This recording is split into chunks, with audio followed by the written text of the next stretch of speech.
Assalamualaikum warahmatullahi wabarakatuh. Waalaikumsalam warahmatullahi wabarakatuh. Alhamdulillahirrahmanirrahim. Hari ini kita berjumpa kembali di mata kuliah operasional riset. Hari ini kita akan membahas tentang linear programming dengan metode grafik bersama saya Ibu Melisa Zuriani Asiwan, SMSI, dosen pengampu mata kuliah ini.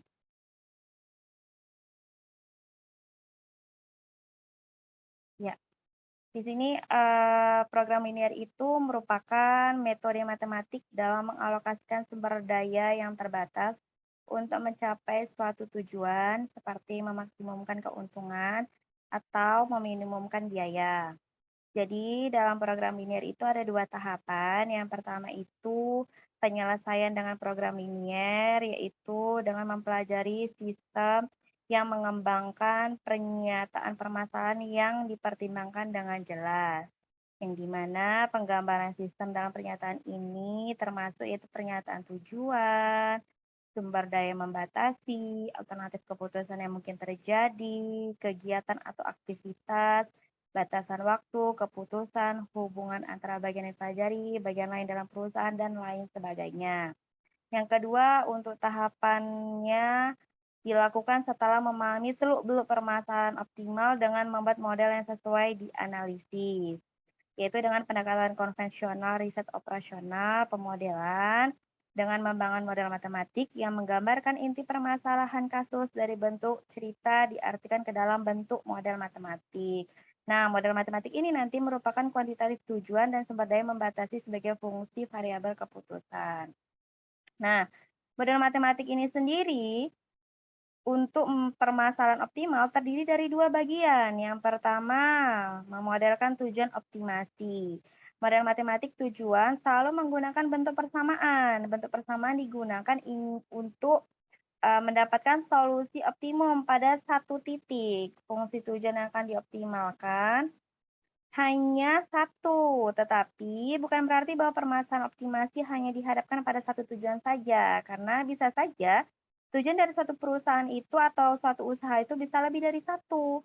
Tetapi dalam hal ini kita hanya akan menggunakan permasalahan optimal dengan satu tujuan. Yang kedua, dengan model matematik yang mempresentasikan sumber daya yang membatasi. Fungsi pembatas bisa berbentuk persamaan atau sama dengan, ataupun pertidaksamaan, lebih kecil sama dengan atau lebih besar sama dengan.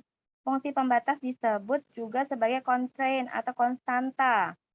Atau konstanta itu baik sebagai koefisien maupun nilai kanan nantinya ya di dalam soal. Dalam fungsi pembatas ataupun pada tujuan dikatakan sebagai parameter model. Nah, mengapa sih kita harus menggunakan model matematik? Yang pertama itu karena dalam model matematik ini terdapat beberapa keuntungan dibandingkan pendeskripsian permasalahan secara verbal. Salah satu keuntungan yang paling jelas dalam model matematik ini adalah model matematik ini mampu menggambarkan permasalahan secara lebih ringkas. Hal ini dapat membuat struktur keseluruhan permasalahan lebih mudah untuk dipahami dan dapat membantu mengungkapkan relasi sebab akibat yang penting.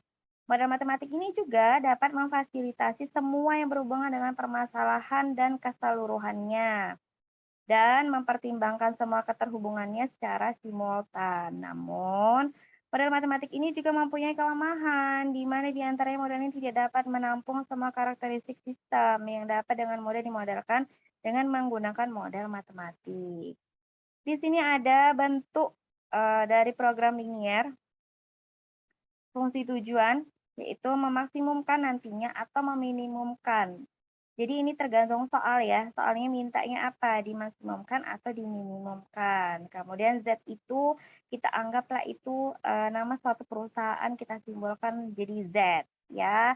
Sama dengan, ini nanti rumusnya seperti ini, C1 X1 tambah C2 X2 tambah titik tambah CN XN. Nah, titik-titik ini di sini maksudnya sampai berapa itu mau ada nanti di soal, tergantung soal. Kemudian sumber daya membatasi atau kendalanya A11 X1 tambah A12 X2 tambah titik-titik A1N XN sama dengan, atau nantinya lebih kecil sama dengan, atau nantinya lebih besar sama dengan, itu tergantung dari soal ya. Nah, keterangannya di sini sudah cukup jelas ya Ibu buat ya. Simbol X1, X2, dan Xn itu nanti menunjukkan variabel keputusannya. Ini tergantung dari jumlah kegiatan atau aktivitas yang dilakukan untuk mencapai tujuan. Jadi tergantung di soal nanti ada berapa ya. Kemudian simbol C1, C2, Cn merupakan kontribusi masing-masing variabel keputusan terhadap tujuan. Disebut juga koefisien fungsi tujuan pada model matematiknya. Kemudian simbol A11, A1N, AMN merupakan penggunaan per unit variabel keputusan akan sumber daya membatasi atau disebut juga sebagai koefisien fungsi kendala pada model matematiknya. Nah, untuk simbol B1, B2 menunjukkan jumlah masing-masing sumber daya yang ada, jumlah fungsi kendala yang tergantung dari banyaknya sumber daya yang terbatas. Jadi ini juga nanti tergantung di soal. Simbol terakhir, X1, X2, Xn atau lebih kecil sama dengan 0. Ini menunjukkan batasan non-negatif. Membuat model matematik dari suatu permasalahan bukan hanya menuntut kemampuan matematik, tapi juga menuntut seni permodelan. Menggunakan seni akan membuat permodelan lebih mudah dan menarik. Oke? Langkah-langkah dalam formulasi permasalahan ke dalam bentuk linear programming. Yang pertama, pahami dulu secara menyeluruh permasalahan material yang dihadapi. Yang kedua, identifikasilah tujuan dan kendalanya itu apa. Kemudian definisikanlah variabel keputusannya. Dan yang terakhir, gunakan variabel keputusan untuk merumuskan fungsi tujuan dan fungsi kendala secara matematis. Untuk lebih jelasnya, kita masuk ke contoh soal. Di sini contoh soal, Nyonya Mawar mempunyai dua jenis bahan baku untuk membuat dua macam kue, yaitu lapis legit dan bolu karamel. Kedua bahan baku untuk membuat kue tersebut hanya ada 12 kilo tepung terigu dan 15 kilo telur. Harga lapis legit 50.000 dan harga bolu karamel 30.000. Untuk membuat bolu karamel diperlukan 2 kilo terigu dan 1 kilo telur, sedangkan untuk membuat lapis legit diperlukan 1 kilo terigu dan 2 kilo telur.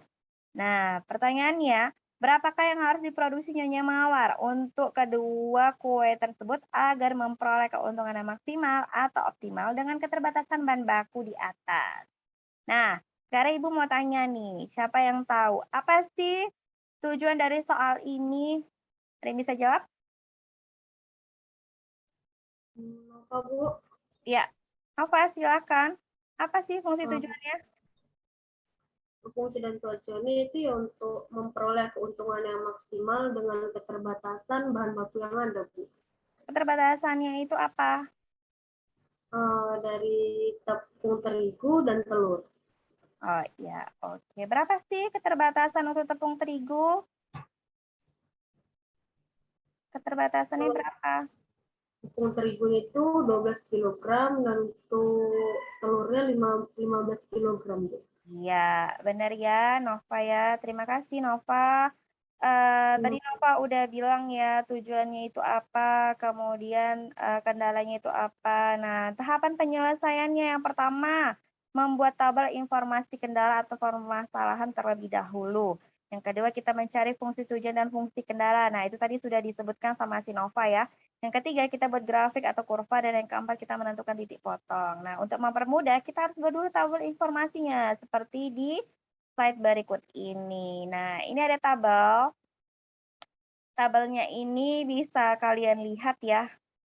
Bisa kalian lihat untuk mempermudah kalian dalam mengerjakan soal ini, dibuat dulu tabelnya. Nah, penjelasan di bawah ini, produk yang akan dihasilkan Nyonya Mawar adalah lapis legit dan bolu karamel dengan tujuannya memperoleh laba maksimal atau optimal. Benar ya, seperti yang dikatakan Nova tadi.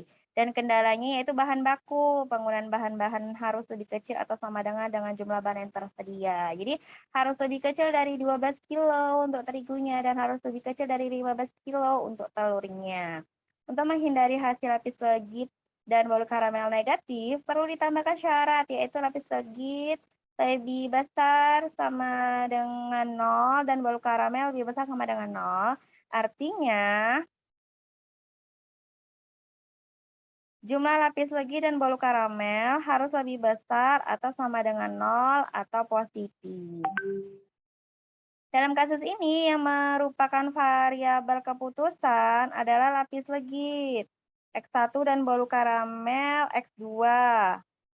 Setelah kita mendefinisikan variabel keputusan, maka langkah selanjutnya adalah menuliskan secara matematis fungsi tujuan dan fungsi kendalanya.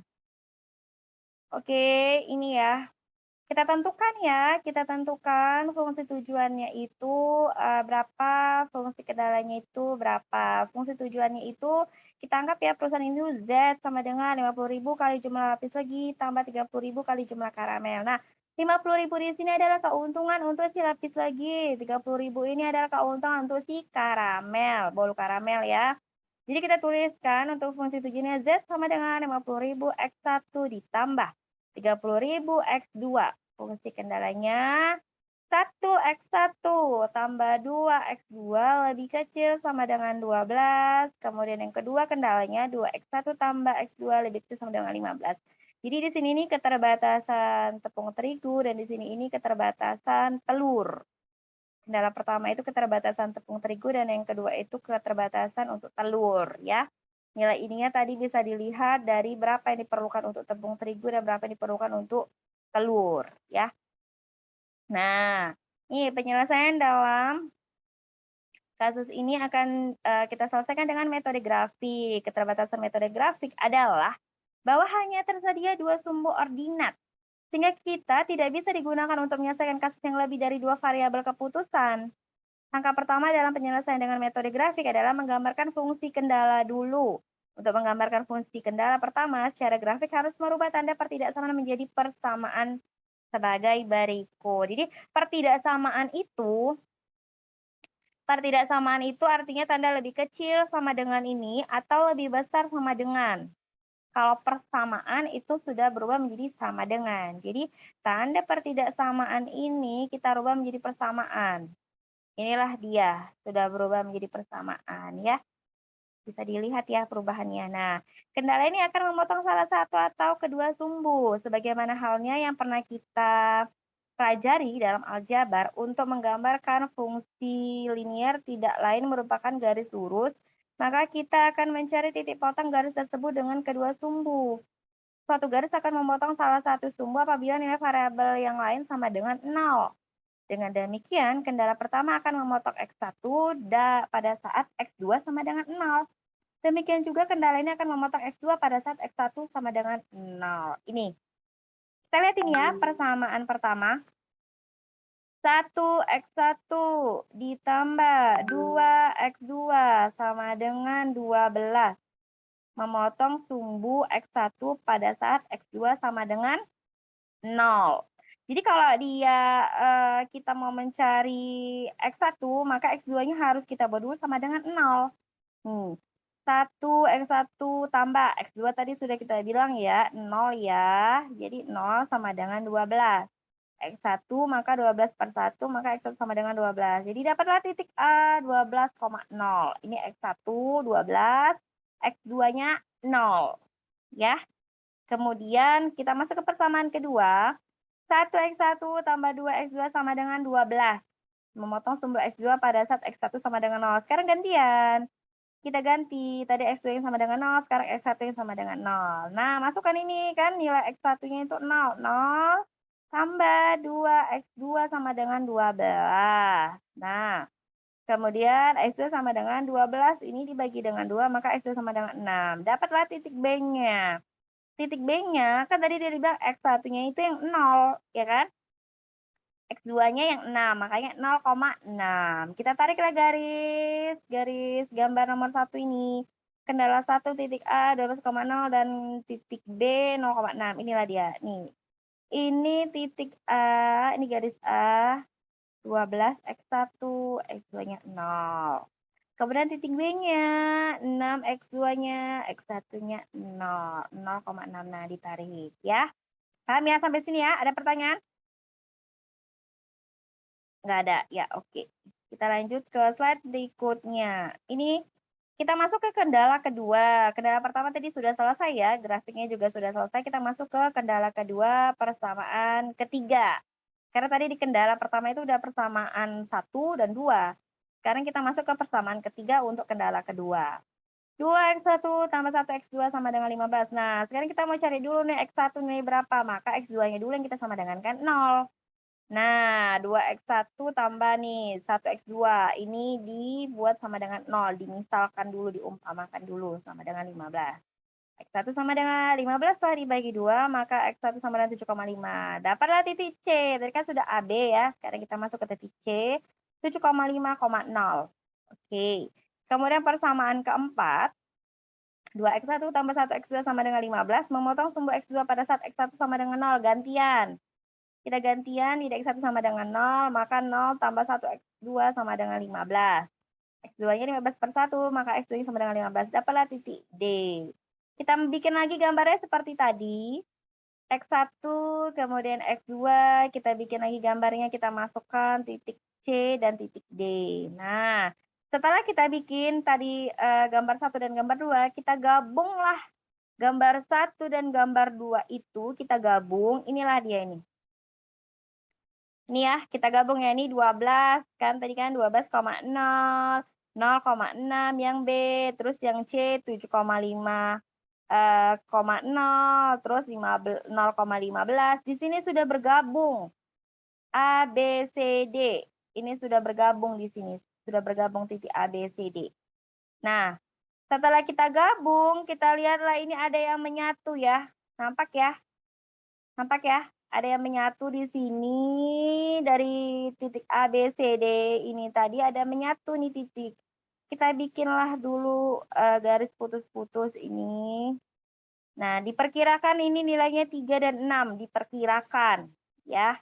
Diperkirakan. Jadi garis yang menyatu ini titiknya garisnya ini yang menyatu ini yang membentuk garis putus-putus warna merah ini 3 dengan nilai 3 dan 6 ini itu diperoleh dari yang paling dekat dengan ordinat atau titik ordinat ini yang 0. Maka itu yang paling dekat itu C 7,5 kan lebih dekat ya daripada 12 ya. C itu 7,5 tadi kan adalah titik C. 7,5 adalah titik C ya. Kemudian kita tengok lagi yang 6 0,6. Ini adalah titik B. Nah, kalau ini kan jauh nih, titik D. Ya kan? Titik A juga jauh nih, kan? Yang paling dekat berarti titik C dan titik B yang paling dekat. Nah, maka titik C dan titik B inilah yang membentuk nilai 3 dan 6 ini tadi nih. Nah, karena tadi kita sudah memperoleh titik A, B, C, D, maka sekarang ini titiknya dinamakan titik E. Paham ya? Sekarang ini kita untuk memperoleh titik E. Begitu caranya ya. Nah, kita akan buktikan apakah benar ini nilainya 3 dan 6 yang kita umpamakan ini tadi. Kita lihat dari sini. Kita lihat dari sini. Tahapan selanjutnya untuk mencari titik potong kedua kendala untuk memperoleh bisa dicari dengan cara substitusi ataupun eliminasi. Nah, berikut ini dengan cara substitusi dengan menggunakan kendala kedua. Jadi, kendala mau berapa yang mau dibuat bebas. Mau kendala 1 atau kendala 2 bebas. Nah, di sini Ibu menggunakan kendala kedua. Ini kendala 2-nya tadi ini ya. 2X1 tambah 1X2 sama dengan 15. X2 sama dengan 15 kurang 2X1. Kendala pertamanya, nih, kita masukkan. Nah, nilai X2-nya itu ini. 15 kurang 2X1. Nih, 15 kurang 2X1, X2 ini. Maka diperoleh X1 sama dengan 6. Kemudian kita masukkanlah di sini nilai yang X2 ini tadi. Supaya kita tahu nilai X2-nya itu berapa. Tadi kan ini baru diumpamakan. Dapatlah X2 sama dengan 3. Ya. Oke. Kemudian, setelah kita substitusi, kita tengok lagi eliminasinya. Kalau substitusi dan eliminasi hasilnya tidak sama, maka berarti ada kekeliruan antara perhitungan eliminasinya ataupun substitusinya. Jadi harus sama. Nah, tadi di substitusi X1 sama dengan 6, X2-nya sama dengan 3. Nah, kita lihat apakah benar di eliminasi X2-nya sama dengan 3? Ternyata memang benar. Ini cara eliminasi, kita bikin kendala 1 dan kendala 2, kita lihat mana yang bisa dibuat habis ya. Kita bikin kali-kali 2 dan kali-kali 1, maka habislah X1. Kita ingin menghabiskan X1, maka sisalah X2. X2 itu sama dengan 9/3 sama dengan X2-nya sama dengan 3 ya. Jadi sama ya hasilnya, berarti tidak ada kekeliruan, maka ini benar. Dan sama juga X1 sama dengan 6 dan X2 sama dengan 3. Kita lihat pada gambar ini, kita kembali lagi di slide yang sebelumnya. Benar ya? Yang tadi kita umpamakan itu kemungkinan dia X1-nya 6, X2-nya 3 ternyata benar perhitungannya. Bisa dilihat ya. Oke. Nah, kemudian dari sini seperti yang kita lihat dari kedua kendala akan saling berpotongan pada titik 6,3 dan tanda pada kedua kendala ditujukan pada area sebelah kiri dari garis kendala. Sebagaimana nampak pada gambar 3, Region area layak meliputi daerah sebelah kiri dari titik B 0,6 dan C 7,5. Inilah yang membentuk titik E tadi. Ya, titik E tadi yaitu 6,3. Untuk menentukan solusi yang optimal, ada dua cara yang digunakan, yaitu dengan menggunakan garis profit atau dengan titik sudut. Nah, kemudian, pertama, kita selesaikan dulu dengan penyelesaian dengan menggunakan garis profit. Adalah penyelesaian dengan menggambarkan fungsi tujuan. Kemudian fungsi tujuan tersebut digeser ke kanan sampai menjunjung titik terjauh dari titik 0, tetapi masih berada pada area layak. Nah, pada kasus ini kita akan mencari solusi optimal dengan cara menggunakan titik sudut atau corner point. Artinya, kita harus mencari nilai tertinggi dari titik yang berada pada area layak. Nah, ini kita mau cari dulu nih. Tadi titik yang membentuknya yaitu titik B dan C, yaitu 0,6 dan C 7,5,0. Kemudian terbentuklah titik E 6,3, ya kan? Ya, nah tapi kita hitung dulu nih titik ordinatnya. Titik ordinat itu yaitu 0,0. Inilah dia kita hitung, kita masukkan. Nah, ini 50 kali 0, 30 kali 0, ini 50 dan 30. Ini apa sih? Ini adalah fungsi tujuan. Tadi fungsi tujuannya atau keuntungannya ada 50.000 untuk X1, 30.000 untuk X2. Makanya kita hitungnya itu menggunakan 50.000 dan 30.000 ini. Ya, ini ada di fungsi tujuan yang sebelumnya. Nah, inilah dia hasilnya. Kita kalikan 50.000 kali 0 tambah 30 kali 0 sama dengan 0. 50.000 kali 0 tambah 30.000 kali 6. 180. 50.000 kali 7,5 tambah 30.000 kali 0, 375. Nah, 50.000 kali 6 tambah 30.000 kali 3, 390. Maka yang paling tinggi ada di titik apa? Maka yang paling tinggi ada di titik? Ayo, titik apa? Titik E. Yes, titik E, yaitu sebesar? 390.000. Iya, 390.000. Karena keuntungan tertinggi jatuh pada titik E, maka sebaiknya Nyonya Mawar itu menjual 6 loyang bolu apa tadi? Bolu lapis, kemudian 3 loyang bolu karamel. Maka nanti Nyonya Mawar ini akan memperoleh keuntungan yaitu sebesar 390.000.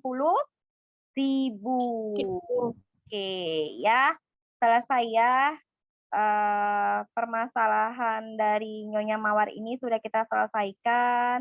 Ada yang mau bertanya? Sudah cukup jelas? Jelas, Bu. Ya, kalau gitu kita coba ke tugas. Ini tugas di rumah, cuman Ibu cobalah dulu ya. Siapa yang bisa jawab dulu untuk menentukan fungsi tujuan dan fungsi kendalanya dulu ya. 1, berikut ini akan dibahas perusahaan furniture yang akan membuat meja dan kursi. Keuntungannya untuk 1 unit meja 70.000 dan untuk kursi 50.000. Namun untuk meraih keuntungan tersebut, perusahaan menghadapi keterbatasan jam kerja. Untuk jam kerja pembuatannya 1 unit meja itu 4 jam, 1 unit kursi itu 3 jam. Kemudian untuk pengecatannya 2 jam, untuk meja kursinya 1 jam. Jadi keterbatasan untuk pembuatan itu 240 jam aja dan pengecatannya 100 jam aja. Nah, pertanyaannya berapa jumlah meja dan kursi yang sebaiknya diproduksi agar keuntungan perusahaan maksimal? Apa sih fungsi tujuannya? Apa fungsi tujuannya? Untuk memperoleh keuntungan perusahaan yang maksimal, Bu, dengan keterbatasan kendala yang ada. Oh iya, oke. Benar ya Nova. Kendalanya apa rupanya Nova? Di jam kerja pengecetan dan pembuatan, Bu. Iya, pengecatannya berapa? Cuman ada berapa jam sih untuk pembuatan? Kalau untuk pembuatan meja dan kursi 240 jam dan untuk pengecetan 100 jam, Bu.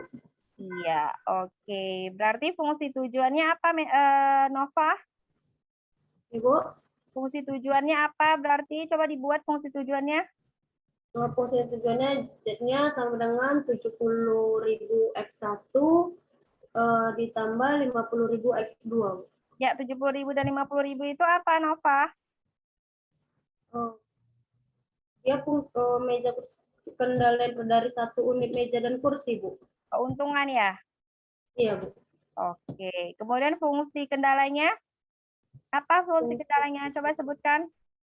Fungsi kendala yang pertama yaitu 4X1 ditambah 3X2 lebih kecil sama dengan 240. Kalau fungsi kendala 2-nya 2X1 tambah 2X2 lebih kecil sama dengan 100, Bu. Iya, oke. Terima kasih Nova. Jadi kita sudah tahu ya fungsi dan fungsi kendalanya. Tinggal kalian hitung untuk memperoleh grafiknya ya. Sekarang kita masuk ke soal yang kedua. Perusahaan A memproduksi sepatu menggunakan tipe 1 dan tipe 2. Keuntungan yang diperoleh dari tipe 1 adalah 4.000 dan tipe 2 adalah 2.000. Namun perusahaan memiliki kendala yaitu bahan baku, bahan penolong, dan jam kerja untuk menghasilkan sepatu-sepatu tipe 1 dan 2 ini tadi. Bahan bakunya kendalanya itu cuma 30 kilo, bahan penolongnya itu cuma 9 kilo, kemudian tenaga kerjanya itu keterbatasan waktunya 22 jam aja punya waktunya. Nah, dia untuk menghasilkan satu pasang sepatu tipe 1 membutuhkan 2 kilo bahan baku, 1 kilo bahan penolong, dan 3 jam kerja. Untuk buat tipe 2, sepatu tipe 2 membutuhkan 5 kilo bahan baku, 1 kilo bahan penolong, dan 1 jam kerja, tenaga kerja ya. Pertanyaannya, berapa jumlah sepatu tipe 1 dan tipe 2 yang harus diproduksi perusahaan A, dan tentukan titik potong atas sudut corner point yang optimal untuk perusahaan A. Ayo, untuk soal nomor 2, siapa yang bisa jawab? Saya, Bu. Oke, Citra Dwi Farezi. Ini tujuannya apa, Citra? Dari soal ini diminta apa? Memperoleh keuntungan perusahaan yang optimal dengan keterbatasan bahan kendala yang ada. Ya, apa kendalanya? Kendalanya apa? Kendalanya bahan baku, bahan penolong, dan jam kerja keterbatasan waktu.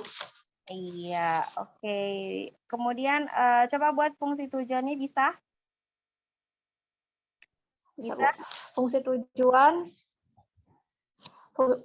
tujuannya 4.000 X1 ditambah 2.000 X2. Itu yang 4.000 itu keterbatasan sepatu tipe 1, yang 2.000-nya keterbatasan sepatu tipe 2. Iya, kemudian fungsi kendalanya? Fungsi kendalanya 2X1 ditambah 2X2 lebih kecil sama dengan 30. Baru fungsi kendala 2-nya X1 ditambah X2 lebih kecil sama dengan 9. Baru yang fungsi kendala 3-nya 3X1 ditambah 3X2 lebih kecil sama dengan 22, Bu. Iya.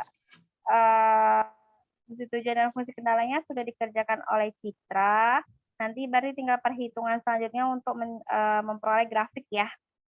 Oke, terima kasih untuk Nova dan Citra dan juga Febidity sudah bergabung dalam Zoom meeting Ibu. Terima kasih untuk Nova dan Citra sudah bantu Ibu untuk menjawab pertanyaan. Mudah-mudahan materi yang Ibu sampaikan hari ini dapat kalian pahami dan dapat kalian mengerti. Apabila ada salah kata, Ibu mohon maaf. Sampai sini perkuliahan kita. Assalamualaikum warahmatullahi wabarakatuh. Waalaikumsalam warahmatullahi wabarakatuh.